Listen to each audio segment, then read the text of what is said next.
Hello viewers, আজকে আমি আপনাদের সামনে নিয়ে আসলাম voice change active to passive voice. ঠিক আছে, সবগুলোই অক্সিলারি ভার্ববিহীন। খেয়াল করেন, I know him, I ate rice, I invited them, Rohan broke the class, we play cricket. ঠিক আছে, যে আই নো হিম, আইটা হচ্ছে সাবজেক্ট, হিমটা হচ্ছে কি অবজেক্ট। তো অবজেক্টের সাবজেক্ট কী হবে? হি হবে। ঠিক আছে, হি। তারপর যেহেতু নোট হচ্ছে কি বেস ফ্রম, এই জন্য ইস আইছে। যদি ফার্স্ট ফ্রম হতো তাহলে ওয়াজ হইতো। ঠিক আছে, হি ইজ, নোর বদলে কী হবে? নোন হবে।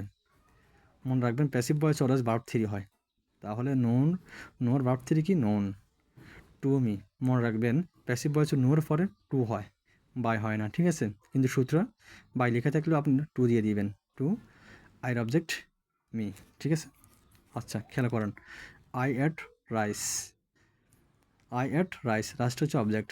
তাহলে এটা রাইসের কি প্রথমে চলে আসছে রাইস, যেহেতু পাস ফ্রম এই জন্য ওয়াশ আছে। রাইস ওয়াশ, এটার কি ভার্ব থ্রি কি? ইটেন।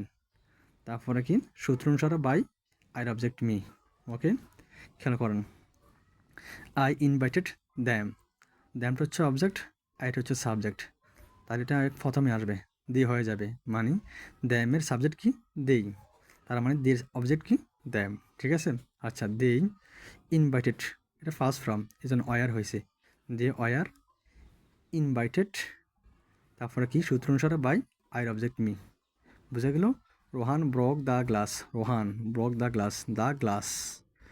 এই জন্য এই যে এটা ভার্ব টু, এই জন্য ওয়াস আসছে। ঠিক আছে, দ্য গ্লাস ওয়াস, ব্রক থাকলে ব্রোকেন হবে, ভার্ব থ্রি।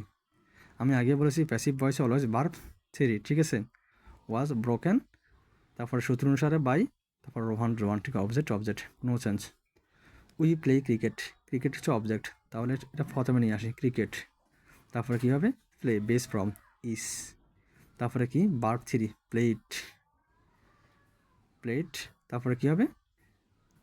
সূত্র অনুসারে বাই, উইর বদলে আস হবে। ঠিক আছে, উইর পরিবর্তে কী হবে? আস হবে, মানে উইয়ের অবজেক্ট আস। বুঝে গেছেন?